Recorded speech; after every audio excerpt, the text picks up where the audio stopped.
traicionada por todos, compré mi propia casa en la playa. Mi hijo llegó gritando, ahora es nuestra. Pero la escritura escondía otra verdad. Nunca pensé que sentiría miedo de mi propio hijo. Hoy, yo voy a contarte algo que nunca pensé que contaría. Y si tú, por un segundo, sientes que esto parece familiar, solo te pido que dejes un like y te suscribas. Me va a ayudar a continuar desahogándome. Me llamo Carmen Rosales. Tengo 64 años. Y hasta hace 6 meses vivía en una casa de 2 pisos en la colonia Roma Norte de Ciudad de México. Una casa que compré con mi difunto esposo Roberto hace 30 años. Ladrillo por ladrillo, pagando cada peso con el sudor de nuestras manos. Él trabajaba en la construcción. Yo vendía tamales afuera de una escuela primaria desde las 5 de la madrugada hasta las 10 de la mañana. Luego corría a limpiar oficinas hasta las 6 de la tarde. Mis manos están marcadas por esos años. Mis nudillos hinchados por el agua fría de tantos trastes lavados.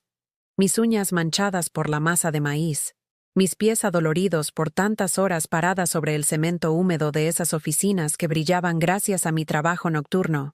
Siempre usé el mismo delantal azul marino con florecitas blancas, ya desteñido por el tiempo, que me regaló Roberto en nuestro primer aniversario.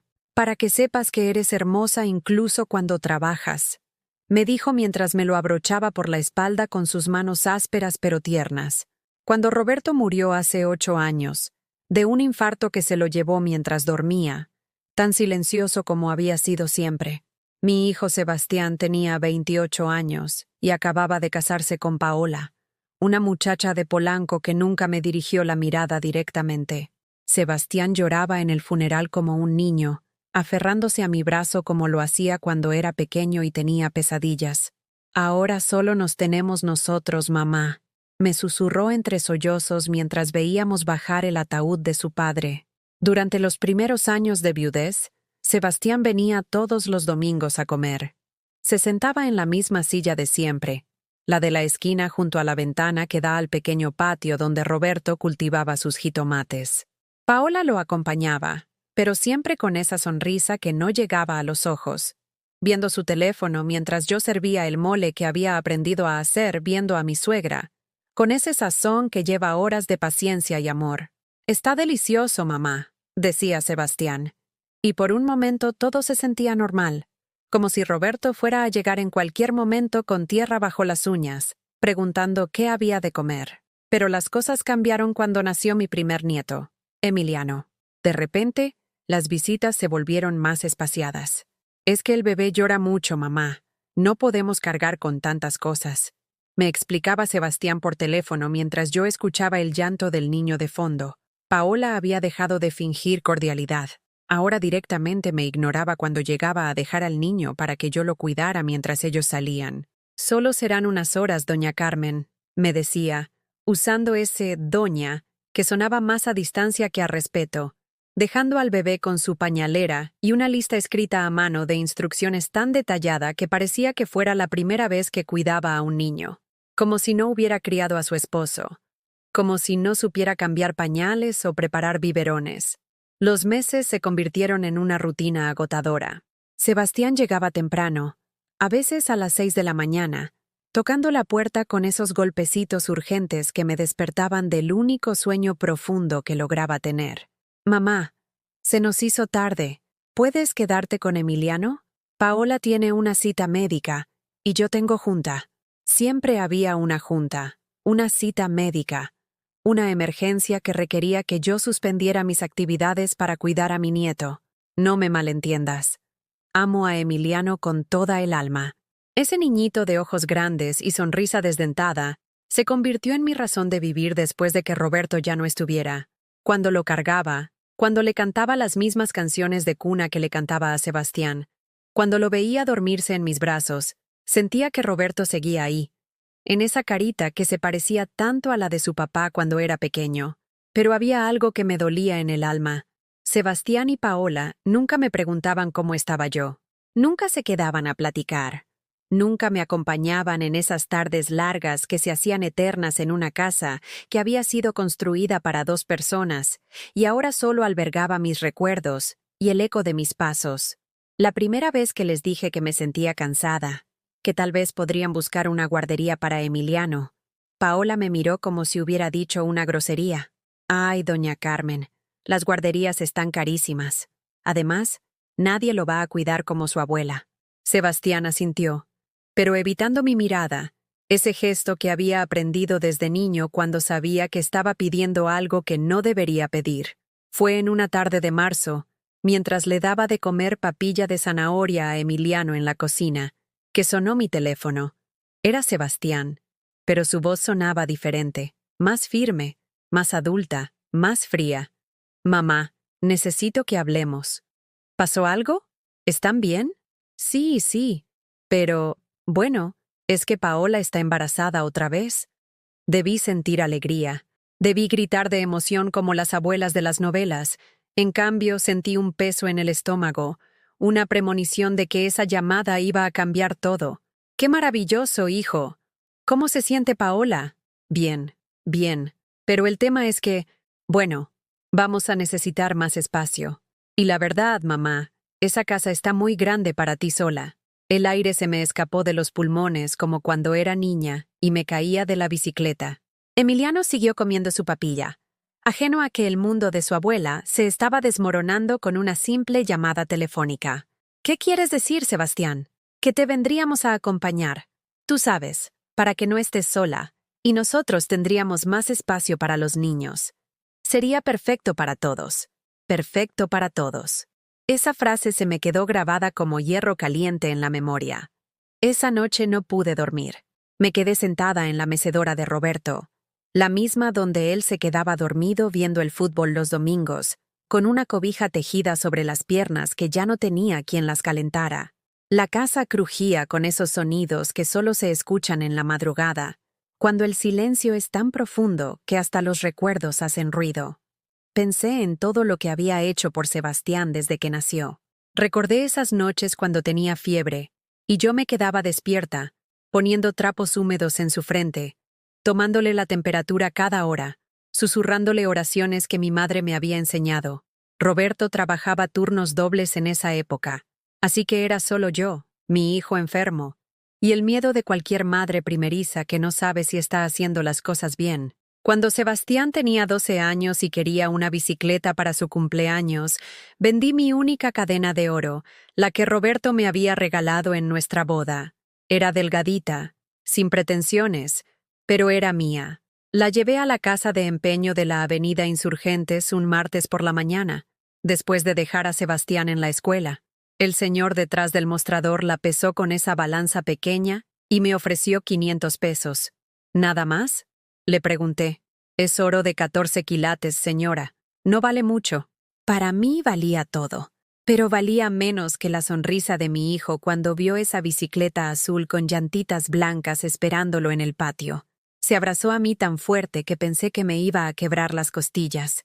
Eres la mejor mamá del mundo, me dijo, y yo sentí que esos 500 pesos habían sido la mejor inversión de mi vida. Años después, cuando Sebastián quiso estudiar administración en una universidad privada, porque en las públicas no te toman en serio, trabajé limpiando 3 oficinas más. Salía de casa a las 4 de la madrugada y regresaba a las 9 de la noche, con las rodillas hinchadas y las manos agrietadas por tanto cloro y detergente. Roberto me decía que estaba loca, que el muchacho podía estudiar en la UNAM como cualquier persona normal. Déjalo que haga su propio camino, le respondía yo, aunque por dentro sentía que se me desgarraba algo cada vez que tenía que rechazar una invitación de las vecinas para ir al mercado de los sábados, o cuando me quedaba dormida parada mientras fregaba pisos de madrugada. Durante esos 4 años de universidad, Sebastián llegaba a casa solo para que le lavara la ropa y le preparara comida para llevarse. Nunca preguntaba cómo había estado mi día. Nunca notaba que había bajado de peso porque prefería que sobrara comida para él antes que comer yo completa. Una vez, Elena, mi vecina de toda la vida, me dijo: «Carmen, te estás desapareciendo. Ese muchacho ya está grande. Déjalo que aprenda a valerse solo». Pero yo no podía. Era mi único hijo. Mi proyecto más importante, la prueba de que Roberto y yo habíamos hecho algo bien en esta vida. Cuando se graduó, no hubo fiesta. Sebastián tenía prisa por ir a celebrar con sus amigos de la universidad, esos muchachos de familias acomodadas que lo habían adoptado como si fuera un proyecto de caridad interesante. Me dio un abrazo rápido, casi sin mirarme, y se fue. Yo me quedé con su diploma en las manos, viendo mi reflejo en el vidrio del portarretrato, preguntándome cuándo había empezado a sentirme invisible en la vida de mi propio hijo. Roberto murió 2 años después. Sebastián lloró en el funeral, sí, pero a los 3 días ya estaba preguntándome si podía quedarse con el taller de carpintería de su papá. Puede que lo rente, mamá, o que lo venda. Papá tenía herramientas buenas. Lo que no sabía es que Roberto había vendido la mayoría de sus herramientas para pagar los últimos semestres de su carrera. El primer año de viudez fue el más difícil, no solo por la ausencia de Roberto, sino porque Sebastián desapareció casi completamente de mi vida. Estaba muy ocupado con su nuevo trabajo en una empresa de seguros, muy ocupado conociendo a Paola, muy ocupado construyendo su futuro. Yo me quedé en esa casa que de repente se sentía enorme, hablando sola, cocinando para una persona después de 30 años de cocinar para 3. Fue Elena quien me convenció de que buscara trabajo otra vez. No te puedes quedar aquí nomás mirando las paredes, Carmen. Sal, muévete, busca algo que hacer. Conseguí trabajo en una tienda de abarrotes cerca de Metro Chabacano. Don Joaquín, el dueño, era un hombre mayor que entendía lo que era quedarse solo. Me daba trabajar medio tiempo para que no me sintiera inútil, pero el sueldo apenas me alcanzaba para los gastos básicos. Sebastián se casó un sábado de octubre en un salón pequeño de la colonia Doctores. Paola llevaba un vestido sencillo, blanco, que se veía caro. Sus padres pagaron la boda completa. Yo contribuí con lo que pude. 1,000 pesos que había ahorrado peso por peso durante 6 meses, guardados en una lata de galletas escondida detrás de la estufa. Gracias, mamá, me dijo Sebastián cuando le entregué el sobre, pero lo dijo igual que cuando le agradecía a la cajera del súper, sin realmente verme.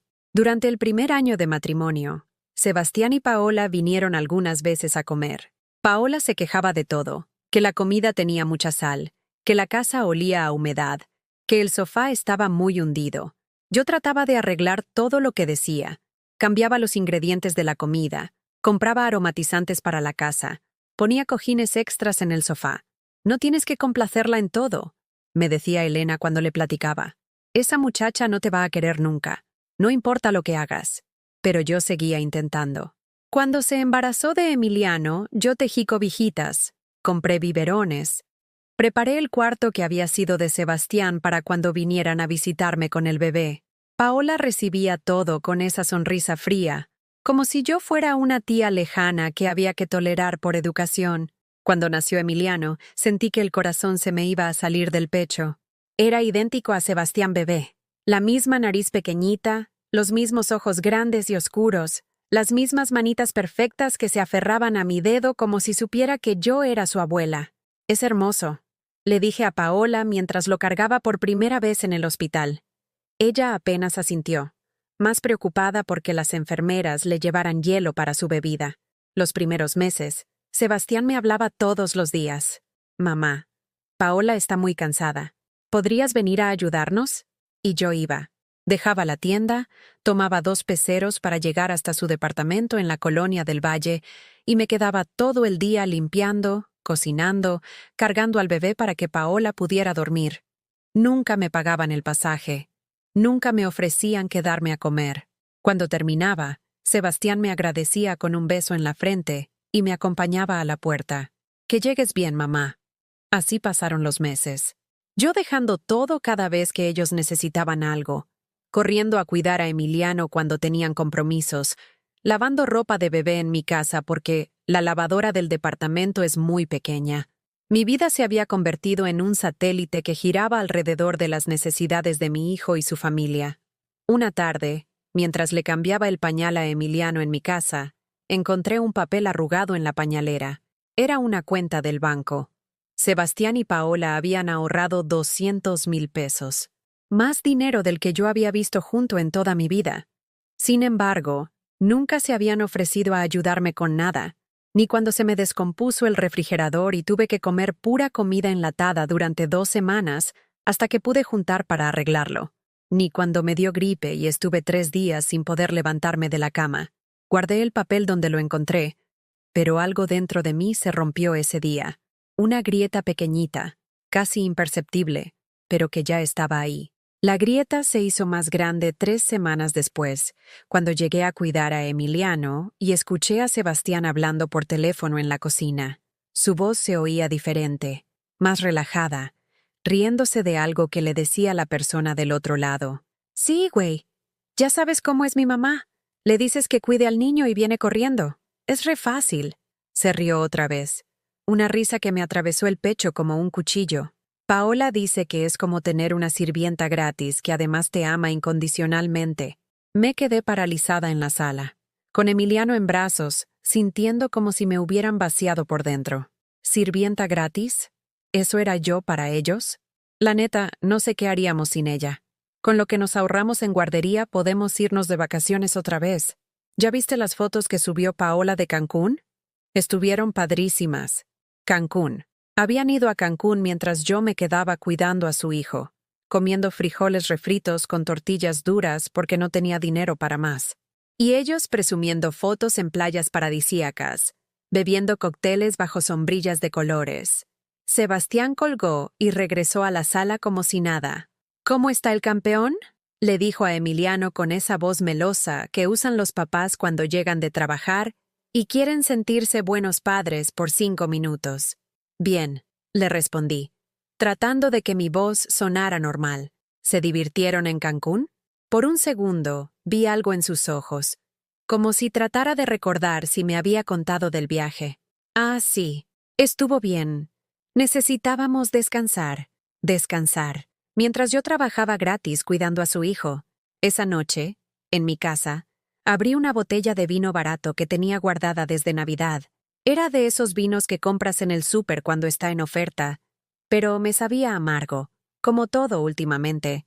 Me senté en la cocina, en la misma silla donde desayunaba con Roberto cuando todavía éramos felices sin saberlo, y traté de entender cuándo me había vuelto invisible. Recordé mi cumpleaños número 63, hace 8 meses. Sebastián llegó con Paola y Emiliano, pero se veía apurado desde que entró por la puerta. Me trajeron un pastel del súper, de esos de la vitrina que ya tienen días ahí, y una tarjeta que decía, para una mamá especial, con una letra que claramente no era de ninguno de los dos. Perdón que no podamos quedarnos mucho, mamá. Tenemos una cena con los papás de Paola. Una cena, en mi cumpleaños, con los papás de ella, no conmigo. Soplé las velitas sola esa noche, pidiendo un deseo que ahora me daba vergüenza recordar. Había pedido que mi familia me necesitara menos para poder sentir que me valoraban más. Qué estúpida fui. Los días siguientes fueron una tortura silenciosa. Cada vez que Sebastián me hablaba para que cuidara a Emiliano, yo escuchaba sus palabras de esa llamada. Sirvienta gratis. Re fácil. Viene corriendo. Me levantaba igual. Me arreglaba igual. Tomaba los peceros igual. Pero algo dentro de mí se había roto definitivamente. Una tarde, mientras le daba su papilla a Emiliano, Paola entró a la cocina hablando por teléfono con una amiga. No se molestó en bajar la voz, como si yo fuera un mueble más. No, pues mi suegra se hace cargo de todo. Yo nada más tengo que dejárselo y ya. Se emociona tanto con el nieto que hasta me da pena decirle que no. Se rió. Ayer le dije que necesitaba que se quedara hasta tarde porque íbamos a ir al cine y hasta se ofreció a bañarlo y dormirlo. Es que de verdad no tiene nada más que hacer. No tiene nada más que hacer. Como si mi vida fuera tan vacía, tan insignificante, que cuidar a su hijo fuera mi única razón de existir. Además, fíjate, ni siquiera le pagamos nada. Mi mamá me dice que estoy loca, que debería darle aunque sea para sus pasajes, pero Sebastián dice que para qué. Si ella lo hace con gusto. Con gusto. Sí, lo hacía con gusto. Pero no porque no tuviera nada más que hacer. Lo hacía porque amaba a mi nieto, y porque pensé que de alguna manera eso me acercaba a mi hijo. Qué equivocada estaba. Esa noche me enfermé. No de gripa, ni de algo que se pudiera curar con pastillas. Me enfermé del alma, de esa enfermedad que te da cuando te das cuenta de que las personas que más amas te ven como un recurso, no como una persona, No pude dormir. Me quedé viendo el techo, escuchando los sonidos de la madrugada, los camiones de basura pasando, algún borracho cantando en la calle, el ladrido lejano de un perro, sonidos de vida que continuaba mientras la mía se había detenido en algún punto sin que me diera cuenta. Al día siguiente, Sebastián me habló temprano. Mamá, ¿puedes venir? Paola se siente mal, y yo tengo una junta súper importante. Por primera vez en 25 años de ser madre, dije no. No puedo, hijo. Tengo cosas que hacer. Hubo un silencio del otro lado de la línea, como si hubiera dicho algo en un idioma extranjero. ¿Cómo que no puedes? ¿Qué cosas tienes que hacer? La pregunta me dolió más que una bofetada. ¿Qué cosas tenía que hacer? Para él, evidentemente, ninguna. Para él, yo era una extensión de su voluntad, un apéndice que respondía cuando él lo necesitaba. Tengo que ir al doctor. Mentí. ¿Al doctor? ¿Te sientes mal? ¿Es algo grave? Por un momento pensé que había preocupación genuina en su voz. Pero luego agregó, ¿no puedes mover la cita para mañana? Es que de verdad necesito que vengas. Necesito que vengas. No. ¿Estás bien, mamá? No. ¿Te acompaño al doctor? No. Primero tu salud. Necesito que vengas. Colgué sin responder. Una hora después estaba tocando mi puerta. Llegó sin avisar, con Emiliano en brazos y una cara de molestia que no se molestó en disimular. ¿Qué te pasa, mamá? ¿Por qué estás actuando raro? No estoy actuando raro, Sebastián. Solo dije que no podía cuidar al niño hoy. Pero nunca dices que no. ¿En serio tienes cita con el doctor o me estás castigando por algo? Castigando. Como si poner mis necesidades primero por una vez en la vida fuera un castigo hacia él. No te estoy castigando. Solo tengo otras cosas que hacer. ¿Qué cosas? Preguntó. Y en su tono había esa irritación de los hijos adultos que no entienden por qué sus madres no están disponibles 24 horas al día. Lo miré cargando a Emiliano, a mi nieto hermoso que no tenía la culpa de nada, y sentí que se me partía el corazón. Pero también sentí algo nuevo, algo que no había sentido nunca. Enojo. Sebastián, ¿tú sabes cuánto cuesta una guardería? ¿Qué? Una guardería. ¿Sabes cuánto cuesta? Se veía confundido. No sé, ¿3,000? ¿4,000 pesos al mes? 5,500. Lo busqué ayer en internet. Había mentido sobre ir al doctor, pero no mentía sobre esto. Sí lo había buscado. ¿Sabes cuánto me has pagado en estos 2 años que he cuidado a tu hijo? Se quedó callado. 0 pesos, Sebastián. Ni siquiera los pasajes. Pero tú lo haces porque quieres, porque eres su abuela. Sí, lo hago porque lo amo. Pero ustedes lo han convertido en una obligación, no en un placer. Vi cómo se le cambió la cara, como si hubiera dicho algo imperdonable. No puedo creer que me estés cobrando por cuidar a tu propio nieto. Y ahí lo dijo. La frase que confirmaría lo que ya sabía. Para él, mi amor era gratis, mis servicios eran gratis, mi tiempo no valía nada, y yo no tenía derecho a ponerle precio a mi dignidad. No te estoy cobrando, Sebastián. Te estoy pidiendo que me veas. ¿Te vea? Te veo todos los días cuando vengo por Emiliano. No, me ves como una extensión de ti mismo, como algo que está ahí para cuando lo necesites. Pero yo soy una persona, no un servicio gratuito. Se fue sin decir adiós. Se llevó a Emiliano, cerró la puerta más fuerte de lo necesario, y me dejó con un silencio que se sentía diferente a todos los silencios anteriores. Este silencio sabía a libertad, pero también sabía a soledad. Era el silencio de quien había dicho la verdad por primera vez en años, pero también el silencio de quien se había quedado sola en el proceso. Durante una semana no supe nada de Sebastián. Una semana completa sin que me hablara, sin que apareciera con Emiliano, sin esos mensajes de ¿puedes venir?, que habían definido mi rutina durante los últimos 2 años. Al principio sentí alivio. Pude levantarme cuando quise, desayunar tranquila leyendo el periódico que compraba en el puesto de don Alberto, ver mis novelas sin interrupciones. Pero después vino la culpa. Esa culpa espesa que se te mete en el estómago y no te deja comer bien, que te despierta a las 3 de la madrugada preguntándote si hiciste lo correcto. ¿Y si Emiliano me necesitaba? ¿Y si estaba enfermo? ¿Y si Sebastián pensaba que ya no lo amaba? Elena me encontró llorando una tarde mientras regaba las plantas del patio. ¿Qué pasó ahora, Carmen? Le conté todo. La conversación telefónica, la pelea, el silencio.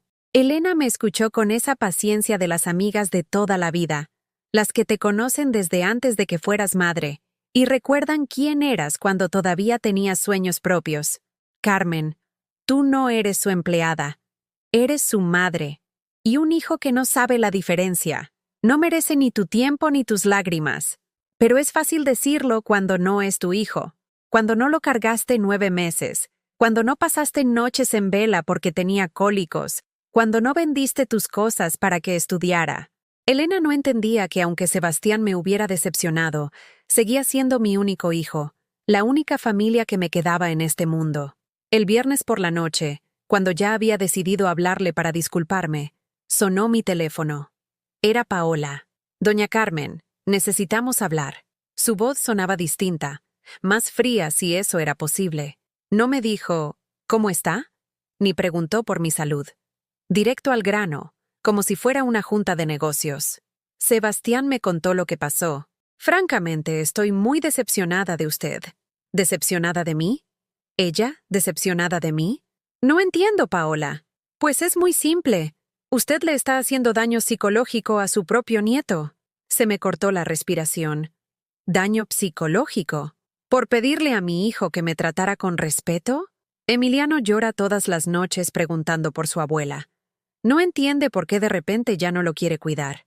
Sebastián y yo hemos tenido que explicarle que a veces las personas cambian, que a veces el amor se acaba. Cada palabra era como un martillazo en el pecho. Estaba usando a mi nieto como arma, manipulando la situación para hacerme sentir culpable por haber puesto límites por primera vez en mi vida. Yo no he dejado de amar a Emiliano, pues sus acciones dicen otra cosa, doña Carmen. Un niño de 2 años no entiende de orgullos ni berrinches de adultos. Él solo sabe que su abuela ya no quiere estar con él. No es cierto. ¿Sabe qué? Mejor así. Ya encontramos a alguien que sí quiere cuidarlo de verdad. La mamá de mi amiga Claudia acaba de quedarse viuda también, y ella sí entiende lo que significa ser una abuela de verdad, no una persona egoísta que le cobra a su propia familia por dar amor. Colgó.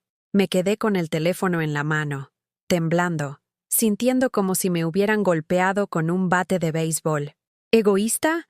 ¿Le estaba cobrando por dar amor? ¿Eso había entendido mi hijo de nuestra conversación? Esa noche no dormí nada.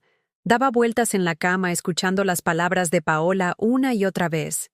El amor se acaba. Una abuela de verdad. Egoísta. Cada frase era como veneno que se me extendía por las venas, envenenando hasta los recuerdos bonitos que tenía con Emiliano. El lunes por la mañana apareció Sebastián en mi puerta, pero no venía solo. Traía a Paola, a Emiliano y a una señora como de 50 años que no conocía. Mamá, te presento a Marta. Ella va a ser la nueva nana de Emiliano. Marta me sonrió con esa sonrisa profesional de la gente que trabaja cuidando niños. Era una mujer robusta, de cara amable, que cargaba una pañalera grande y se veía eficiente. Mucho gusto, señora. Sebastián me ha platicado mucho de usted. ¿Qué le habría dicho? ¿Que era una abuela egoísta que había abandonado a su nieto por orgullo? Emiliano me vio y extendió sus bracitos hacia mí. ¡Vuela! ¡Vuela!, me gritó con esa alegría pura de los niños que no entienden los conflictos de adultos. Se me partió el alma. Lo cargué, aspiré su olor a champú de bebé y a galletas de animalitos. Sentí sus manitas aferrándose a mi cuello como si tuviera miedo de que me fuera otra vez. Él te extrañó mucho, dijo Sebastián, pero no lo dijo con cariño. Lo dijo con reproche, como si yo fuera culpable de haberlo hecho sufrir. Yo también lo extrañé. Pues ya no va a poder venir tan seguido, intervino Paola. Marta va a cuidarlo de lunes a viernes, y los fines de semana preferimos que esté con nosotros, como una familia normal. Una familia normal, donde yo no cabía. Marta se acercó con los brazos extendidos. Ven, campeón, vamos a jugar. Emiliano me volteó a ver con esos ojos grandes, como preguntándome si estaba bien que se fuera con la señora extraña. Ve, mi amor, le susurré, aunque se me quebraba la voz. Ve a jugar. Se fue con Marta, pero volteándome a ver cada 2 pasos. Paola me miró con esa expresión de triunfo que ponen las nueras cuando sienten que han ganado una batalla que yo ni siquiera sabía que estábamos peleando. Creemos que es mejor así, doña Carmen. Marta es profesional, tiene experiencia. Y además, no va a confundir a Emiliano, haciéndolo creer que puede manipular situaciones para conseguir lo que quiere. ¿Manipular situaciones? Pues sí, los niños aprenden rápido. Si ven que una persona pone condiciones para dar cariño, aprenden a hacer lo mismo. Me quedé sin palabras. Habían tergiversado todo. Mi petición de respeto se había convertido en manipulación. Mi necesidad de ser vista como persona se había convertido en egoísmo. Mi dolor se había convertido en un defecto de carácter. Sebastián no decía nada, solo estaba parado ahí, dejando que su esposa me destrozara con palabras, como si yo fuera una extraña que había hecho algo malo a su familia. ¿Tú qué opinas, Sebastián? Le pregunté directamente, mirándolo a los ojos. Por primera vez en días me miró de frente. Vi en su mirada algo que no había visto nunca: frialdad. La misma frialdad con la que Paola me miraba, como si fuera un problema que había que resolver. Opino que las abuelas no deberían hacer sentir culpables a sus hijos por necesitar ayuda. Ahí estaba. La respuesta que me confirmaba todo. Para él, yo era ayuda. No era amor. No era familia. No era la mujer que había sacrificado su vida para que él pudiera tener la suya. Era ayuda que se había vuelto problemática. ¿Y cuándo fue la última vez que tú me ayudaste a mí, Sebastián? ¿Qué? ¿Cuándo fue la última vez que me preguntaste cómo estoy? ¿Cuándo fue la última vez que me trajiste algo que no fuera tu hijo para que lo cuidara? ¿Cuándo fue la última vez que me visitaste solo porque querías verme? Se quedó callado porque no había respuesta. La última vez había sido en el funeral de su papá, hace 8 años. Exacto, continué. Pero yo soy la egoísta por pedirte que me veas como persona, no como servicio. Paola se puso tensa. Ya estuvo bueno de drama, doña Carmen. Vinimos a presentarle a Marta y a explicarle cómo van a ser las cosas de ahora en adelante. Si quiere ver a Emiliano, puede hablar para hacer cita, como cualquier visita. Cita. Para ver a mi propio nieto, como si fuera el dentista. ¿Y si no acepto esas condiciones? Paola sonrió. Era una sonrisa fría, calculada, victoriosa. Pues entonces supongo que ya no verá a su nieto. Pero esa sería su decisión, no la nuestra. Nosotros le estamos dando la oportunidad de seguir siendo parte de su vida, con límites saludables. Límites saludables. Ellos, que me habían usado como sirvienta gratis durante 2 años, me hablaban de límites saludables. Sebastián seguía callado, dejando que su esposa manejara la situación, escondiéndose detrás de ella como había aprendido a hacer cuando las cosas se ponían difíciles. Marta regresó con Emiliano. «Ya nos vamos, campeón», le dijo con esa voz cantarina que usan las nanas profesionales. Emiliano me vio y otra vez extendió sus brazos. «¡No! ¡Vuela! ¡Vuela!», gritó, y se puso a llorar. Marta lo cargó con eficiencia profesional. «Ya se le va a pasar». Los niños se adaptan rápido cuando las rutinas son consistentes. Rutinas consistentes. Como si yo hubiera sido una rutina inconsistente en su vida, no la abuela que lo había cuidado con amor desde que nació. Se fueron. Los 3 adultos y mi nieto que lloraba volviendo a verme desde la ventana del coche. Me quedé parada en la puerta de mi casa, viendo cómo se alejaban, entendiendo que acababa de perder no solo a mi hijo, sino también al único pedacito de alegría que me quedaba en la vida. Elena salió de su casa cuando los vio irse. «¿Qué pasó, Carmen?» «Me reemplazaron», le dije, y mi voz sonó extraña, como si viniera de muy lejos. Encontraron una abuela mejor. Esa noche me senté en la cocina con una taza de té de manzanilla que se enfrió en mis manos sin que me diera cuenta. La casa estaba tan silenciosa que podía escuchar el tic-tac del reloj de la sala. Ese reloj que Roberto había comprado en el mercado de Sonora cuando recién nos casamos, para que sepamos cuánto tiempo llevamos siendo felices, me había dicho entonces, cargándolo como si fuera un tesoro. Ahora ese mismo reloj marcaba los segundos de mi soledad. Cada tic un recordatorio de que el tiempo se me escapaba sin que hubiera hecho nada verdaderamente mío en décadas. Me levanté y fui al cuarto que había sido de Sebastián. Todavía conservaba algunas de sus cosas.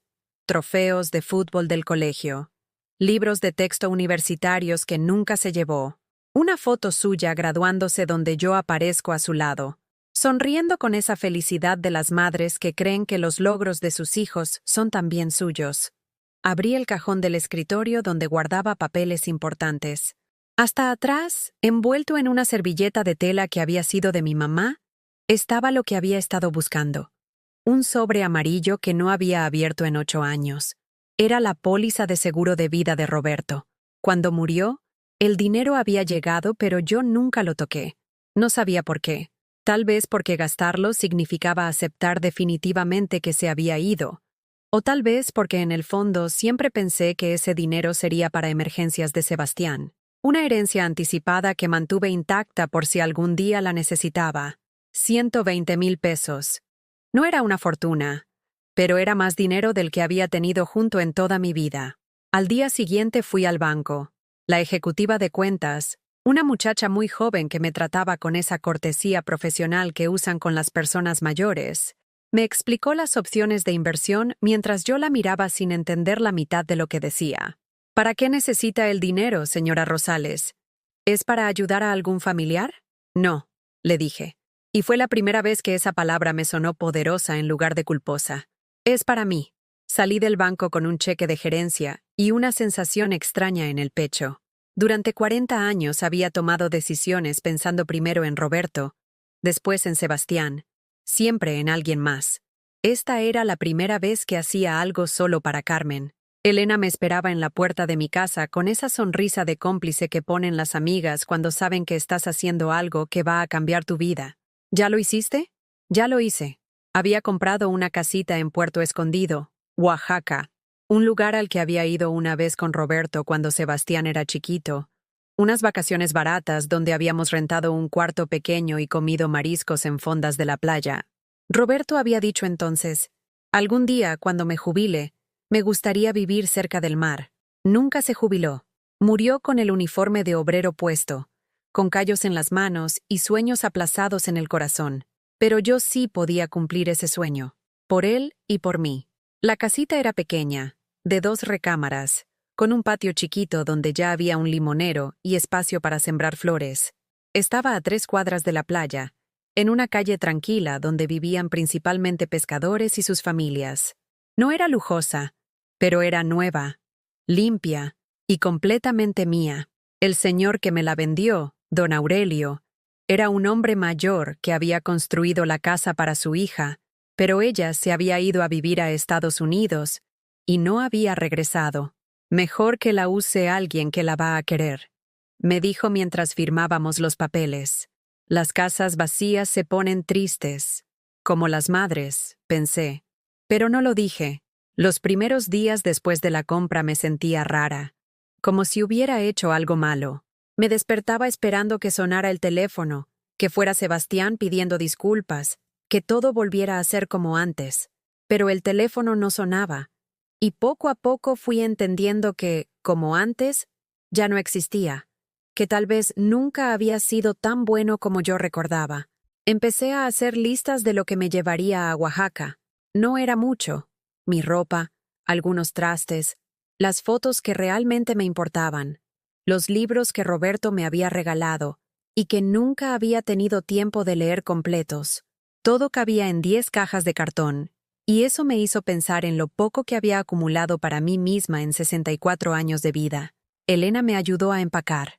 Encontramos cartas de amor que Roberto me había escrito cuando éramos novios, guardadas en una caja de zapatos junto con boletos de cine y servilletas de los restaurantes baratos donde íbamos a cenar cuando él recién cobraba.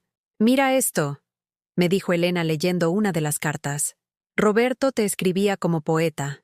«Carmen, eres la música que no sabía que necesitaba escuchar. ¿Cuándo fue la última vez que alguien te escribió algo así? Nunca. Sebastián nunca me había escrito ni siquiera una tarjeta de cumpleaños de su puño y letra. Todo eran tarjetas compradas, firmadas a prisa, palabras de otros que él hacía suyas sin sentirlas. Una semana antes de mudarme, recibí una llamada inesperada. Era Marta, la nana de Emiliano. «Señora Carmen, disculpe que la moleste. Conseguí su número con la vecina de enfrente. ¿Pasó algo con Emiliano?» No, no. Bueno, sí, pero no es nada grave. Es que el niño llora mucho. Pregunta por usted todo el tiempo. Los señores me dijeron que usted ya no quería cuidarlo, pero yo he sido nana muchos años, y los niños no lloran así nomás. Se me hizo un nudo en la garganta. ¿Cómo está? Está bien físicamente. Come, duerme, juega, pero hay algo, no sé cómo explicarle. Es como si estuviera esperando a alguien que no llega. Me estaba esperando. Mi nieto me estaba esperando y yo no podía hacer nada porque su papá había decidido que ser abuela tenía que dolerme. ¿Los señores saben que usted me está hablando? No, y mejor que no se enteren. Pero pensé que debía saberlo. También pensé bueno, que tal vez había otra versión de la historia. Marta resultó ser más inteligente de lo que Sebastián y Paola habían calculado. Durante los días que llevaba cuidando a Emiliano, había notado cosas, que en el refrigerador no había comida casera, que nadie sabía las canciones que calmaban al niño, que sus juguetes favoritos no estaban en esa casa. ¿Sabe qué es lo más raro, señora Carmen? El niño tiene más ropa en una pañalera vieja que guarda la señora Paola, que en su propio closet, como si hubiera vivido en otro lado más tiempo. Había vivido conmigo. Sus primeros 2 años, cuando no sabía caminar solo, cuando aprendió a decir vuela antes que mamá, cuando yo lo cuidaba mientras sus papás construían su vida social sin él. ¿Usted cree que me dejarían verlo? Marta suspiró. La verdad, señora Carmen, creo que ellos están esperando que usted se disculpe, como si hubiera hecho algo malo. Pero yo he visto abuelas que de verdad abandonan a sus nietos, y usted no parece de esas. Esa noche no pude dormir. La idea de irme a Oaxaca sin despedirme de Emiliano me partía el corazón, pero la idea de rogarles a Sebastián y Paola que me dejaran ver a mi propio nieto me parecía una humillación que ya no estaba dispuesta a sufrir. Al día siguiente, tomé una decisión. Fui a una papelería del centro y compré un cuaderno bonito, de pasta dura, con hojas gruesas que no se iban a romper con el tiempo. En la primera página escribí: para mi nieto Emiliano, para cuando tenga edad de entender. Esta es la historia de tu abuela Carmen, que te amó desde el primer día, pero tuvo que irse para no olvidar cómo amarse a sí misma. Durante 3 días escribí todo: cómo había cuidado a su papá desde bebé, cómo había trabajado para que estudiara, cómo me había emocionado cuando nació él, cómo habían sido esos 2 años hermosos cuando éramos cómplices en mis tardes solitarias. También escribí sobre la pelea, pero de manera que un niño pudiera entender cuando creciera, que a veces los adultos se lastiman sin querer, que el amor no significa que puedas pisotear a las personas, que las abuelas también son personas con sentimientos. En la última página escribí mi dirección en Puerto Escondido y mi teléfono nuevo. Si algún día quieres conocer el mar, aquí estoy. Si algún día quieres escuchar mi versión de la historia, aquí estoy. Si algún día necesitas saber que hay alguien en el mundo que te ama sin condiciones, aquí estoy. Le pedí a Elena que se lo diera a Marta, que Marta se lo diera a Sebastián, que Sebastián decidiera si se lo daba a Emiliano o no. Era lo único que podía hacer: plantar una semilla y esperar que algún día creciera. El día que me fui, Elena lloró más que yo. ¿Y si te arrepientes? ¿Y si Sebastián reacciona y te busca? Si me busca de verdad, ya sabe dónde encontrarme. Y si no me busca, entonces es que nunca me perdió. Subí al autobús con mis 10 cajas y una sensación que no había tenido nunca: la sensación de que mi vida me pertenecía otra vez. El camino a Puerto Escondido duró 8 horas. 8 horas viendo por la ventana paisajes que nunca había visto, pueblitos donde no conocía a nadie, montañas que existían sin que yo las necesitara para nada. Cuando llegué, el mar estaba ahí esperándome, como una promesa que Roberto me había hecho 30 años atrás y que yo finalmente había venido a cobrar. Esa primera noche dormí en el piso de mi casita nueva, sobre un colchón inflable que había comprado en una tienda de Oaxaca, arropada con una cobija que olía a nuevo, escuchando las olas romperse a 3 cuadras de distancia. Por primera vez en 8 años, no me desperté esperando que alguien me necesitara. Me desperté porque yo tenía ganas de despertar. Llevaba 3 meses viviendo en Puerto Escondido cuando aprendí que la libertad no es solo hacer lo que quieres, sino también no hacer lo que no quieres. Me levantaba cuando mi cuerpo me pedía descanso suficiente, no cuando alguien necesitaba que estuviera disponible. Desayunaba viendo el mar desde mi ventanita, no corriendo para llegar a tiempo a cuidar a alguien más. Había encontrado trabajo en una tiendita de Doña Esperanza, que vendía artesanías y recuerdos para turistas. No era gran cosa, pero me alcanzaba para vivir modestamente y me gustaba platicar con la gente que venía de otros lugares. Algunos eran familias felices que compraban conchas para sus hijos. Otros eran parejas de enamorados que se tomaban fotos con el atardecer de fondo. Me recordaban cómo era la vida cuando no dolía. Una tarde, mientras acomodaba unas hamacas de colores, llegó una pareja mayor. Él cargaba una cámara vieja. Ella tenía el cabello completamente blanco y una sonrisa que le iluminaba toda la cara. ¿Sabe qué es lo más hermoso de este lugar?, me preguntó la señora mientras su esposo pagaba unas pulseras. ¿Qué?, le dije curiosa. Que uno puede reinventarse aquí. Nosotros somos de Guadalajara, ya estamos jubilados, y decidimos que nuestros últimos años iban a ser para nosotros. Vendimos todo y nos vinimos al mar. Los hijos al principio se enojaron, pero ya se acostumbraron. ¿No los extraña? Claro que sí. Pero una cosa es extrañar, y otra cosa es vivir en función de otros toda la vida. Ya les di 40 años. Estos me los quedo yo. Sus palabras se me quedaron grabadas como tatuaje en el alma. Ya les di 40 años. Estos me los quedo yo. Esa noche, sentada en mi patio chiquito bajo las estrellas que brillaban más fuerte que en Ciudad de México, me puse a hacer cuentas. Le había dado a Sebastián 41 años. Desde que nació hasta el día que me fui. 41 años de poner sus necesidades antes que las mías, sus deseos antes que los míos, su comodidad antes que mi dignidad. Era hora de que los próximos años fueran míos. Pero la paz no duró mucho. Un sábado por la mañana, mientras regaba mi limonero que ya empezaba a dar frutos, escuché un coche pararse frente a mi casa. Por el ruido del motor supe que no era de aquí. Los carros de Puerto Escondido suenan cansados, como sus dueños. Este sonaba nuevo, urbano, impaciente. Me asomé por la ventana y sentí que se me detenía el corazón. Era Sebastián. Había venido solo, sin Paola, sin Emiliano. Traía cara de enojado y ropa de ciudad que desentonaba con el ambiente relajado del pueblo. Tocó la puerta con esos golpes fuertes que daba cuando era adolescente y llegaba tarde a casa. «Mamá, abre. Sé que estás ahí». Abrí. No porque tuviera ganas de verlo, sino porque sabía que si no lo hacía, sería capaz de hacer una escena en la calle y avergonzarme con los vecinos que apenas empezaban a conocerme. «¿Qué haces aquí, Sebastián?» ¿Qué hago aquí? ¿En serio me preguntas eso? Entró sin que lo invitara, viendo mi casa pequeñita con esa mirada de superioridad que había aprendido de su esposa. «Mamá, ¿tú te das cuenta de la ridiculez que hiciste?» ¿Ridiculez? Comprarte una casa sin avisarnos. Desaparecer como si fueras una adolescente rebelde. Paola y yo hemos tenido que inventar 1000 historias para explicar dónde estás. Inventar historias. No decir la verdad. No explicar que habían tratado a su madre como empleada desechable y que ella había tenido la dignidad de irse. No te pedí que inventaras nada. ¿Y qué querías que dijéramos? ¿Que mi mamá se volvió loca y se fue de casa porque no quería cuidar a su nieto?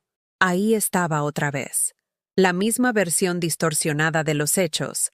La misma incapacidad de entender lo que había pasado realmente. «Sebastián, siéntate». «No me voy a sentar. Vengo por ti. Ya estuviste jugando a la Independiente. Ya te desahogaste. Ahora vámonos a casa». ¿Jugando a la Independiente? ¿Desahogarme? Como si mis 3 meses de paz fueran una rabieta temporal que ya había durado suficiente. Esta es mi casa ahora. ¿Tu casa? Mamá, esto es un pueblo de pescadores donde no hay ni hospital decente. ¿Qué vas a hacer aquí cuando te enfermes? ¿Qué vas a hacer cuando seas más vieja y necesites ayuda? Lo que hacen todas las personas mayores que no tienen hijos que las vean como carga. Me las arreglaré. Se puso rojo de coraje. Yo nunca te he visto como carga. ¿No? Entonces dime, Sebastián, ¿cuándo fue la última vez que viniste a verme sin necesitar algo? ¿Cuándo fue la última vez que me preguntaste cómo estaba yo? No cómo estaba disponible para ustedes. Se quedó callado porque no había respuesta. ¿Cuándo fue la última vez que me dijiste, gracias, mamá, por algo que no fuera cuidar a tu hijo? ¿Cuándo fue la última vez que consideraste mis sentimientos antes de tomar una decisión que me afectaba? Mamá, no empieces con el drama otra vez. No es drama, son preguntas. Está bien. Tal vez no he sido el hijo perfecto, pero tú tampoco has sido la madre perfecta. ¿Crees que fue fácil crecer con una mamá que trabajaba todo el día y que siempre estaba cansada? ¿Crees que fue fácil tener que pedirte dinero para todo cuando mis amigos tenían papás que ganaban bien? Me quedé helada. Ahí estaba. Después de 41 años, el reproche que había estado guardado. Le molestaba que hubiéramos sido pobres. Le molestaba que yo hubiera trabajado tanto para sacarlo adelante. Le molestaba que no hubiéramos tenido la vida que él creía que merecía. Sebastián, trabajé 3 empleos para pagarte la universidad. Nadie te pidió que lo hicieras. La frase me atravesó como bala. Nadie te pidió que lo hicieras. Tienes razón, le dije, y mi voz salió más calmada de lo que me sentía por dentro. Nadie me pidió que sacrificara mi juventud para que tuvieras oportunidades. Nadie me pidió que vendiera mis cosas para que pudieras tener lo que querías. Nadie me pidió que trabajara enferma para que no te faltara nada. Lo hice porque te amaba. Y yo te lo agradezco, pero... No, lo interrumpí. No me lo agradeces. ¿Y sabes cómo lo sé? Porque una persona agradecida no trata como sirvienta a quien se sacrificó por ella. Sebastián se paseó por mi sala pequeñita como animal enjaulado. Era obvio que no había venido preparado para una conversación. Había venido a llevarme de regreso como quien regresa una mascota que se escapó. ¿Sabes qué es lo que más me duele, Sebastián? Que hayas venido hasta acá, que hayas manejado 8 horas, no porque me extrañes, sino porque necesitas que regrese a hacer lo que hacía antes. Emiliano te necesita. ¿Emiliano me necesita? ¿O tú necesitas que yo cuide a Emiliano gratis? Las dos cosas. ¿Cuál es el problema? Eres su abuela. Exacto. Soy su abuela. No su nana. No su niñera. No la empleada doméstica de su papá. Sebastián se dejó caer en mi sofá pequeño, el único que había podido comprar con lo que me quedó después de la casa. Se veía cansado, pero no del viaje. Se veía cansado como se ve la gente cuando se da cuenta de que el mundo no funciona como ellos esperaban. ¿Qué quieres que haga, mamá? ¿Qué quieres que cambie?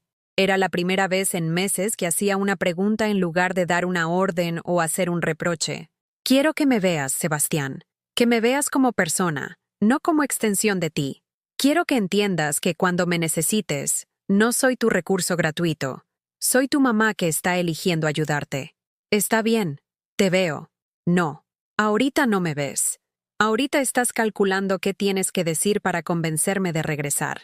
Pero no me ves. Se quedó callado durante varios minutos. Escuchábamos las olas a lo lejos, el sonido de los niños jugando en la calle, la vida normal de un pueblo donde nadie conocía nuestra historia. ¿Sabes qué, mamá? Tienes razón. No sé cuándo dejé de verte. No sé cuándo empecé a darte por sentado.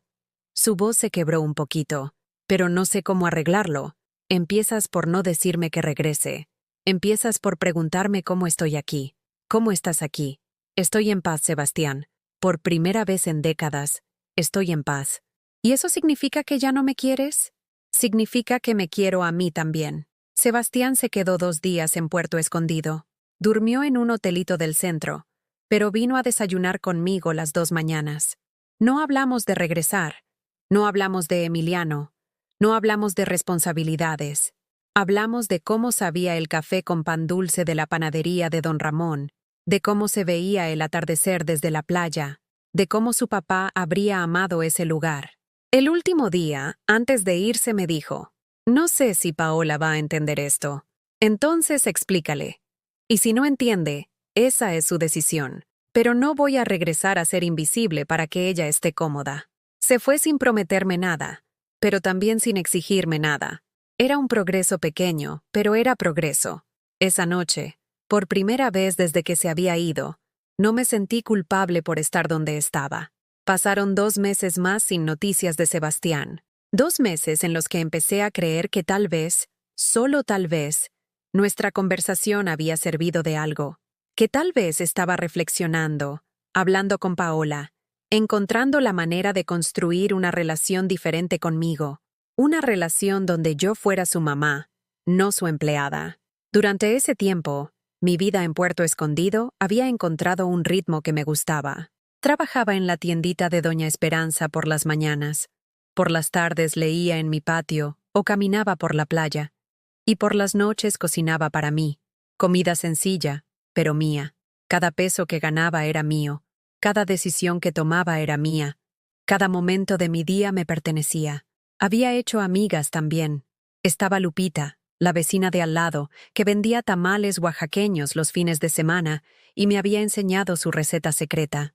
Carmen, que tenía mi nombre pero era 10 años menor, trabajaba limpiando casas de turistas, y cada tarde nos sentábamos a platicar en su puerta mientras sus hijos jugaban en la calle.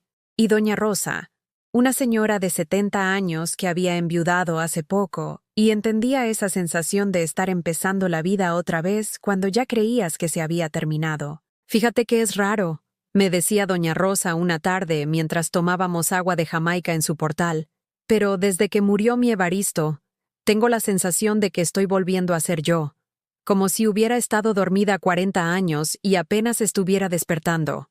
Yo sabía exactamente de qué hablaba.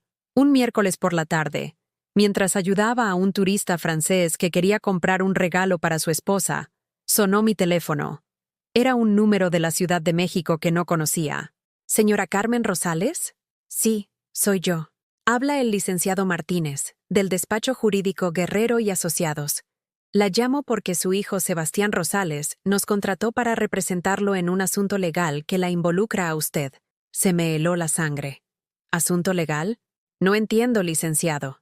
Su hijo está demandando la nulidad de la venta de su propiedad en Puerto Escondido, alegando que usted no tenía capacidad mental para tomar esa decisión. También está solicitando que se le otorgue la tutela legal sobre usted por incapacidad temporal.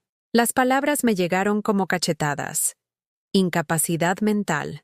Tutela legal. Mi propio hijo había decidido declararme loca para poder controlar mi dinero y obligarme a regresar.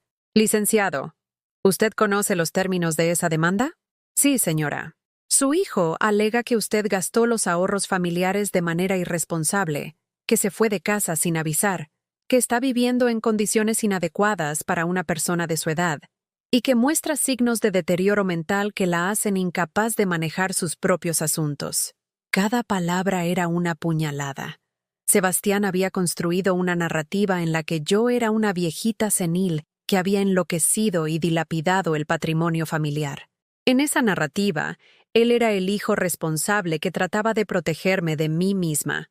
¿Y por qué me está hablando usted, licenciado? ¿No se supone que trabaja para él? Oficialmente sí, señora.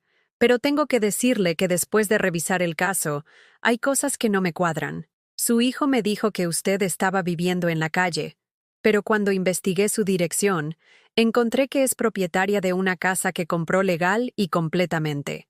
Me dijo que había gastado dinero que no era suyo, pero los documentos muestran que usó un seguro de vida a su nombre. Me dijo que estaba incapacitada mentalmente, pero cuando hablé con el notario que certificó su compra, me confirmó que usted estaba perfectamente lúcida y consciente de lo que hacía. Entonces, señora Carmen, creo que su hijo le está mintiendo al juzgado. Y yo no puedo ser parte de una demanda fraudulenta. Mía. El abogado me explicó que iba a renunciar a representar a Sebastián, pero que él ya había iniciado el proceso con otro licenciado.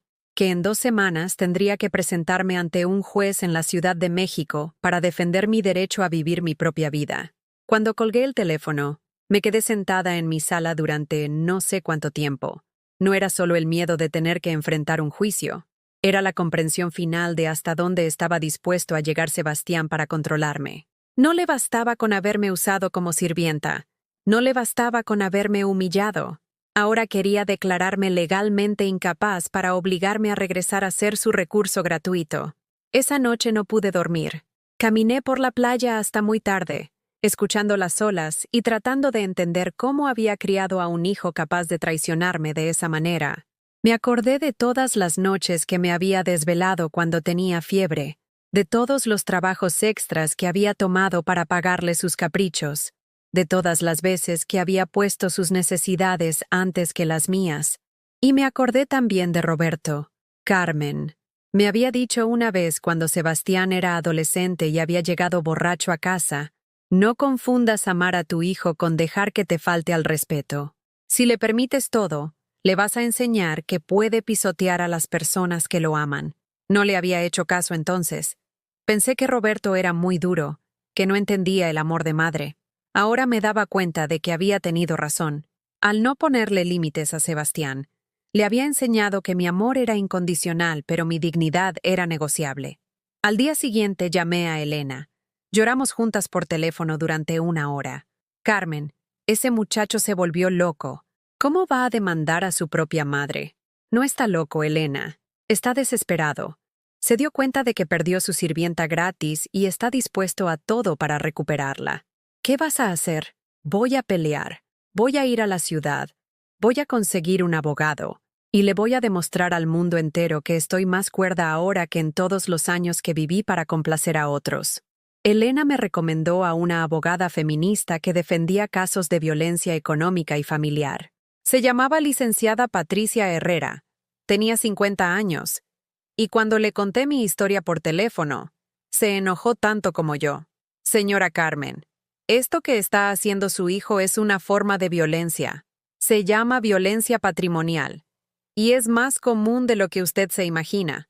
Hijos que quieren controlar a sus madres porque las ven como su patrimonio, no como personas independientes. Me citó en su oficina de la colonia Roma para preparar mi defensa. Tenía que regresar a la Ciudad de México, a la misma ciudad donde había sido invisible durante décadas. Pero esta vez regresaba diferente. Esta vez regresaba a pelear por mí. El vuelo de Oaxaca a México duró 1 hora, pero se me hizo eterno. Veía las nubes por la ventanilla y pensaba en todos los años que había vivido sin saber que podía tomar un avión sola, que podía tomar decisiones sola, que podía existir sola. Elena me recogió en el aeropuerto. Cuando me vio, se puso a llorar. «Ay, Carmen, te ves diferente. Te ves... no sé cómo decirlo. Te ves como cuando éramos jóvenes, antes de que la vida nos apachurrara». Tenía razón. Me veía diferente porque me sentía diferente. El sol de Oaxaca me había bronceado la piel, pero sobre todo me había bronceado el alma. Ya no era la mujer pálida y cansada que había limpiado oficinas durante décadas. Era una mujer que sabía lo que valía. La licenciada Patricia resultó ser todo lo que necesitaba. Inteligente, feroz y completamente indignada por lo que Sebastián estaba tratando de hacerme. «Señora Carmen, vamos a destrozar sus argumentos uno por uno. Tengo aquí su examen médico del Seguro Social que se hizo hace 3 meses. Está perfecta de salud mental. Tengo las escrituras de su casa, que muestran que hizo una compra completamente legal. Tengo testimonios de sus vecinos en Puerto Escondido que confirman que es una persona responsable y respetada en su comunidad. Y tengo algo más». Sacó una carpeta gruesa. «Tengo el historial de transferencias bancarias de los últimos 5 años. ¿Sabe lo que muestran? Que usted nunca recibió ni un peso de su hijo, pero que sí gastó miles de pesos de su propia pensión cuidando a su nieto. Pañales, comida, ropa, medicinas, todo pagado por usted. ¿Cómo consiguió esa información? Su hijo autorizó la revisión de cuentas familiares para demostrar que usted había dilapidado el patrimonio. No se le ocurrió que íbamos a encontrar evidencia de todo lo contrario, que usted era la única que aportaba dinero para el cuidado del niño». La audiencia fue programada para un viernes por la mañana en los juzgados familiares de Tlatelolco. Elena me acompañó, igual que doña Esperanza, que había viajado desde Puerto Escondido para apoyarme. «Si alguien trata de lastimar a mi amiga», había dicho, «tiene que vérselas conmigo también». Cuando entré al juzgado y vi a Sebastián sentado junto a su nuevo abogado y Paola, sentí algo que no esperaba: lástima. Se veía pequeño, nervioso, como el niño que lloraba cuando tenía pesadillas, y yo lo abrazaba hasta que se calmara. Pero esa lástima duró solo 1 segundo, porque cuando me vio entrar, no me saludó, no me sonrió. Me miró como si fuera una extraña peligrosa de la que había que protegerse. En ese momento supe que el hijo que había criado ya no existía. y que la madre que había sacrificado todo por él tampoco tenía por qué existir más. La audiencia duró 3 horas, pero se sintió como 3 años. Sebastián y su abogado presentaron su caso pintándome como una mujer senil que había enloquecido después de la menopausia, que había dilapidado los ahorros familiares comprando una casa en un pueblo perdido donde no hay ni siquiera servicios médicos adecuados. Hablaron de mí como si no estuviera ahí, como si fuera un objeto del que había que decidir su destino. Paola testificó que yo había mostrado comportamientos erráticos cuando cuidaba a Emiliano, que había dejado de seguir rutinas establecidas, que me había vuelto obsesiva con mantener mi independencia. Cada mentira era más elaborada que la anterior, pero todas tenían el mismo objetivo: presentarme como una carga peligrosa para mí misma y para otros. La señora Carmen llegaba a nuestra casa con ropa sucia, mintió descaradamente Paola. A veces olvidaba si había dado de comer al niño o no, y en varias ocasiones tuvimos que llamarle la atención porque dejaba llorar a Emiliano sin consolarlo. ¿Tors? Yo la miraba hablar, y me costaba trabajo creer que esa fuera la misma mujer a quien había cuidado durante su embarazo cuando tenía náuseas, a quien le había llevado caldito de pollo cuando se enfermó de gripa, a quien había defendido cuando las vecinas criticaban que fuera muy estricta con Sebastián. Cuando llegó el turno de la licenciada Patricia, fue como ver a una guerrera tomar el campo de batalla. «Su señoría», comenzó, dirigiéndose al juez con una seguridad que me tranquilizó inmediatamente. «Lo que estamos presenciando aquí es un caso típico de violencia patrimonial, ejercida por un hijo que se rehúsa a aceptar que su madre es una persona independiente con derechos propios. Presentó mis exámenes médicos, mis estados de cuenta bancarios, las escrituras de mi casa, los testimonios de mis vecinos en Puerto Escondido, que me describían como una señora trabajadora, responsable y muy querida por toda la comunidad. Pero lo más devastador para el caso de Sebastián fue cuando la licenciada presentó las transferencias bancarias de los últimos 2 años. Como pueden ver, su señoría, la señora Carmen Rosales nunca recibió un solo peso de su hijo por cuidar a su nieto. Al contrario, los registros muestran que ella gastó más de 15,000 pesos de su propia pensión en pañales, comida, ropa y gastos médicos del menor. El juez revisó los documentos con cara seria. ¿El demandante tiene alguna explicación para estas transferencias? El abogado de Sebastián no supo qué decir. Paola se puso roja. Sebastián me miró por primera vez en toda la audiencia, y en sus ojos vi algo que no había visto nunca: vergüenza. Además, continuó la licenciada Patricia, tengo aquí una grabación que la señora Carmen realizó, con mi asesoría legal, de una conversación telefónica con la actual cuidadora del menor. Se me paró el corazón. No sabía de qué grabación hablaba. Marta Jiménez, empleada contratada por el matrimonio Rosales García para reemplazar a la señora Carmen, confirmó en esta llamada que el niño Emiliano llora constantemente pidiendo a su abuela, que pregunta por ella todos los días, y que sus patrones le han prohibido mencionarme siquiera el nombre de la señora Carmen en presencia del menor. Marta había llamado otra vez y la licenciada Patricia había grabado la conversación con su autorización.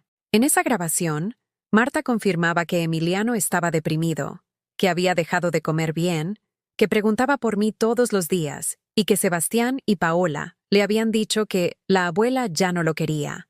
Prohibir que un niño de 2 años vea a su abuela, que claramente lo ama y lo ha cuidado desde que nació, no es protección.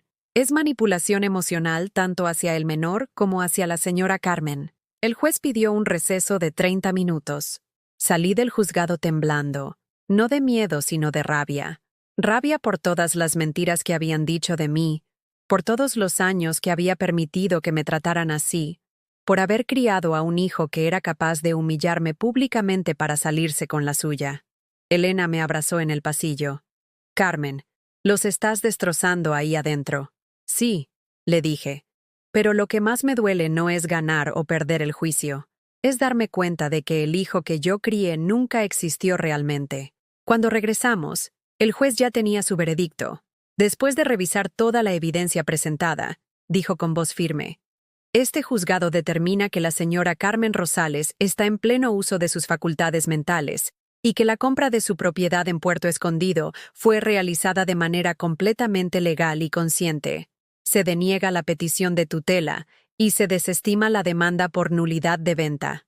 Sentí que se me quitaba un peso enorme de los hombros. Pero el juez no había terminado. Además, continuó, este juzgado ordena que se establezca un régimen de visitas entre la señora Carmen Rosales y el menor Emiliano Rosales García, dado que se ha comprobado que existe un vínculo afectivo importante entre ambos y que la separación abrupta está causando daño psicológico al menor. Visitas. El juez me estaba dando derecho legal a ver a mi nieto, derecho que mi propio hijo había tratado de quitarme. Sebastián se levantó de su asiento como si hubiera visto un fantasma. Paola estaba lívida. Su plan había fallado completamente, y ahora tendrían que permitirme ver a Emiliano aunque no quisieran. Salimos del juzgado, y me esperé en la banqueta a que Sebastián saliera. Cuando lo vi, caminé hacia él. Paola trató de interponerse, pero él le hizo una seña para que se detuviera. «Mamá, yo...» empezó a decir. «No», lo interrumpí. «Ya no. Ya no hay disculpas que valgan, Sebastián. Hoy me demostraste hasta dónde eres capaz de llegar para lastimarme. Y me demostraste que el hijo que yo crié, el que se preocupaba por mí, el que me abrazaba cuando tenía miedo, ese hijo ya no existe. Claro que existo, solo me confundí. No te confundiste. Te mostraste tal como eres. Y está bien, ahora yo también me voy a mostrar tal como soy». Saqué de mi bolsa un sobre amarillo que había preparado con la licenciada Patricia. «¿Qué es eso?» «Es la demanda por pensión alimenticia que te voy a poner si no cumples con el régimen de visitas que ordenó el juez. Durante 2 años cuidé a tu hijo gratis, gasté mi dinero en él, sacrifiqué mi tiempo por él. Ahora, si quieres impedirme verlo, me vas a pagar todo lo que te ahorré en guarderías. Son 130,000 pesos, más intereses». Se quedó helado. Paola se puso histérica. «Usted no puede cobrarnos por haber cuidado a su propio nieto». «No le estoy cobrando por cuidarlo. Le estoy cobrando por impedir que lo siga cuidando. La diferencia es que ahora sé cuánto vale mi trabajo». No esperé su respuesta. Me di media vuelta y me fui caminando con Elena y doña Esperanza, sintiendo por primera vez en mi vida que había defendido mi dignidad sin pedir disculpas por hacerlo. Esa noche, en el hotel donde me hospedaba, recibí una llamada. Era Sebastián. «Mamá, ¿podemos hablar? Podemos hablar cuando cumplas con las visitas que ordenó el juez. Y podemos hablar cuando entiendas que soy tu madre, no tu empleada». «Entiendo». «No, Sebastián. Todavía no entiendes. Pero vas a entender». Colgué. 3 días después regresé a Puerto Escondido. El mar me recibió con esa brisa salada que ya se había vuelto mi hogar. Mis vecinas me habían preparado una pequeña fiesta de bienvenida en casa de Lupita. Había tamales oaxaqueños, agua de Jamaica y música que sonaba desde una bocina vieja pero alegre. «¿Cómo te fue, Carmen?», me preguntó doña Rosa abrazándome fuerte. «Me fue bien», le dije. «Gané más que un juicio. Gané mi vida». Esa noche, sentada en mi patio bajo las estrellas, me puse a pensar en todo lo que había pasado, en todos los años que había vivido esperando que otros me valoraran, en lugar de valorarme yo misma. En todas las veces que había pedido disculpas por ocupar espacio en el mundo, por tener necesidades, por ser humana. Al día siguiente volví a trabajar en la tiendita de doña Esperanza. Un turista de Canadá me preguntó cuánto tiempo llevaba viviendo en Puerto Escondido. 5 meses, le dije. ¿Y antes dónde vivía? Antes vivía en una prisión, le contesté, pero no sabía que las puertas nunca habían estado cerradas con llave. 2 semanas después, recibí una foto por WhatsApp. Era de Marta.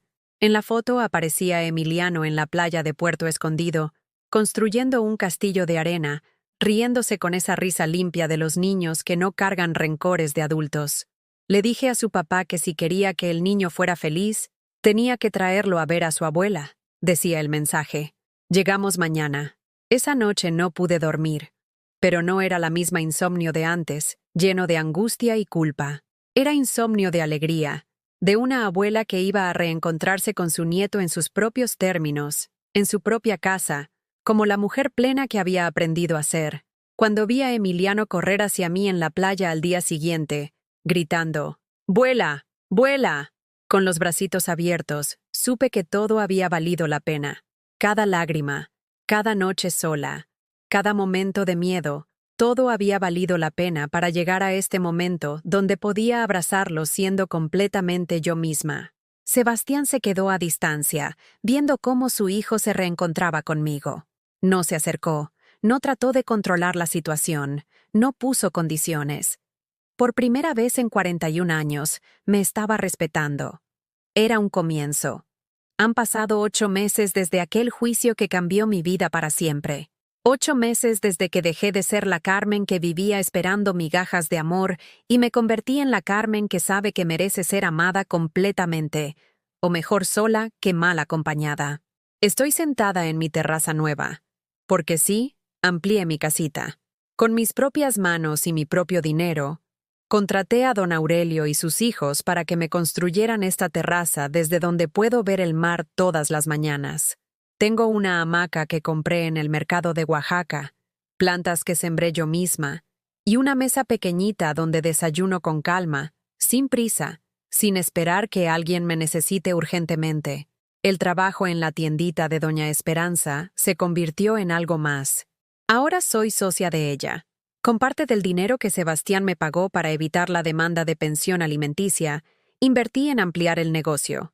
Vendemos artesanías de artistas locales, organizamos talleres de cocina oaxaqueña para turistas y los fines de semana servimos desayunos en la terraza que construimos detrás de la tienda. Nunca pensé que a los 64 años iba a ser empresaria. Le dije a doña Esperanza la semana pasada mientras contábamos las ganancias del mes. Nunca es tarde para ser quien realmente somos. Me respondió con esa sabiduría que tienen las mujeres que han vivido suficiente para entender que la vida no se acaba cuando otros deciden que ya no les servimos. Emiliano viene a verme cada 15 días. Sebastián cumple religiosamente con el régimen de visitas que ordenó el juez, y hasta ha empezado a quedarse algunas horas cuando trae al niño. No hablamos mucho, pero ya no hay esa tensión de antes. Es como si ambos hubiéramos entendido que tenemos que construir una relación nueva, porque la anterior estaba rota desde hace mucho tiempo. La última vez que vino, se quedó a cenar conmigo por primera vez en años. Preparé pescado a la veracruzana, de esa receta que aprendí viendo a una señora de aquí del pueblo. Y Sebastián comió como cuando era niño, pidiendo repetición y alabando mi sazón. ¿Sabes qué, mamá?, me dijo mientras ayudaba a lavar los platos. Creo que nunca te había visto tan... no sé cómo decirlo.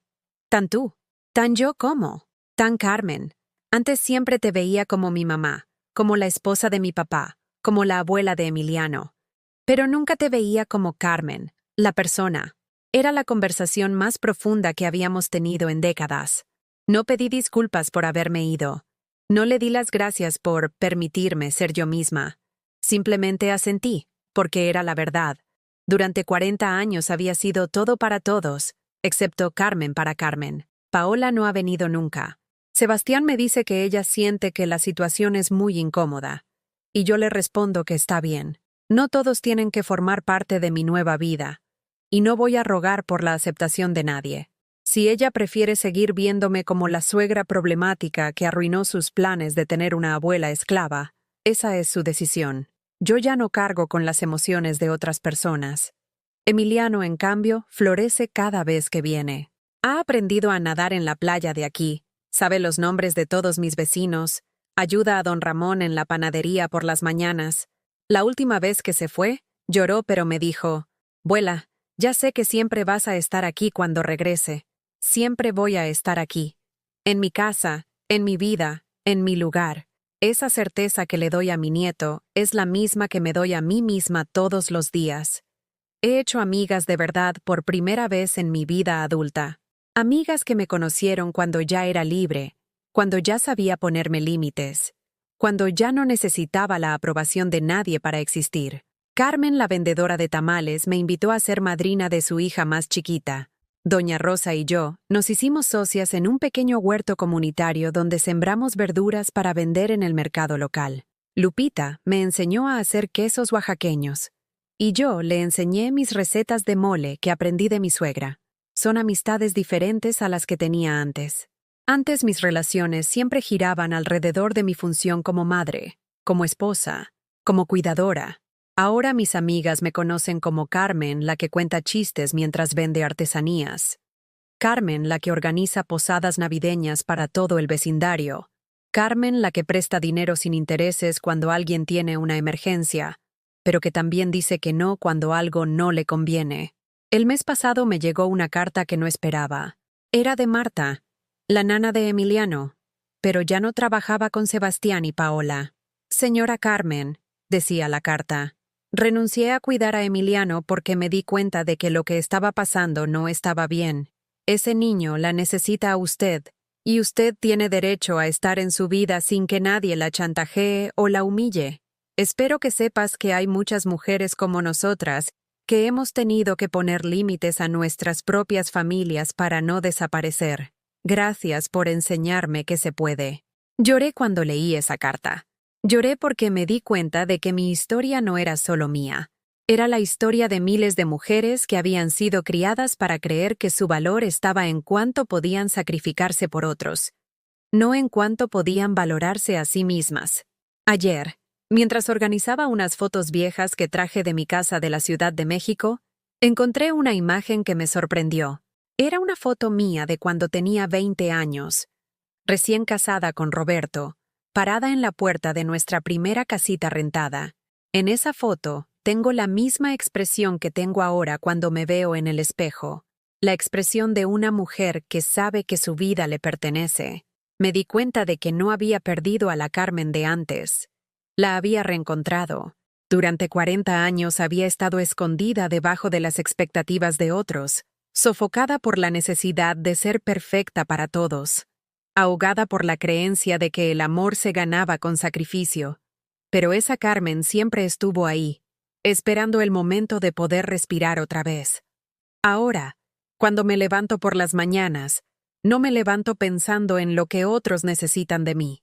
Me levanto pensando en lo que yo quiero hacer con mi día. A veces es trabajar en la tienda, a veces es leer en mi hamaca, a veces es cocinar algo nuevo que vi en internet, a veces es caminar por la playa hasta cansarme. Son decisiones pequeñas, pero cada una es mía, y en esas decisiones pequeñas he construido una vida grande. Una vida que no depende de la aprobación de nadie, que no se tambalea cuando alguien no está contento conmigo, que no se define por cuánto puedo soportar sin quejarme. La semana pasada, una turista de Argentina que compró unas pulseras en la tienda me dijo: «Señora, usted se ve muy feliz. ¿Cuál es su secreto?» «No tengo secretos», le dije.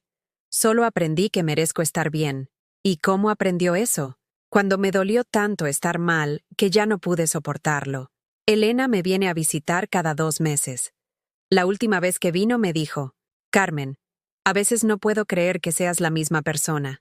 Antes siempre andabas preocupada, siempre estresada, siempre esperando el próximo problema. Ahora pareces, no sé, pareces en paz». Tenía razón. Estoy en paz. No porque mi vida sea perfecta, sino porque finalmente es mía. Sebastián todavía está aprendiendo a verme como persona independiente, pero cada visita es un poco mejor que la anterior. Emiliano crece sano y feliz sabiendo que tiene una abuela que lo ama sin condiciones, pero que también se ama a sí misma. Y yo sigo descubriendo qué se siente vivir una vida que elegí, no una vida que me eligieron otros. Anoche, mientras veía el atardecer desde mi terraza con una copa de vino que me compré porque se me antojó, no porque fuera una ocasión especial, pensé en Roberto, pensé en lo orgulloso que estaría de verme aquí, construyendo la vida junto al mar que él había soñado para nosotros, pero que nunca pudimos tener. «Roberto», le dije al viento que venía del océano, «cumplí tu sueño, pero sobre todo, cumplí el mío. Aprendí a amarme. Esta noche voy a dormir otra vez en mi cama, en mi casa, en mi vida. Mañana voy a despertar siendo Carmen Rosales, no la mamá de alguien, no la abuela de alguien, no la empleada de nadie, solo Carmen. Y eso, finalmente, es suficiente. Más que suficiente. Es todo. Porque algunas mujeres no nacemos sabiendo nuestro valor. Lo aprendemos cuando la vida nos duele tanto que no nos queda más opción que salvarnos a nosotras mismas. Y cuando lo aprendemos, descubrimos que valemos mucho más de lo que nunca nos dijeron. ¿Has vivido alguna vez esa sensación de ser invisible en tu propia familia? ¿De dar tanto que te olvidas de que tú también mereces recibir? ¿O conoces a alguien que esté pasando por algo así? Cuéntamelo en los comentarios. Y si esta historia te tocó el corazón, dale like y suscríbete al canal para que este mensaje llegue a alguien que necesita escucharlo. Porque todas merecemos aprender que el amor verdadero empieza por casa, por nuestra propia casa.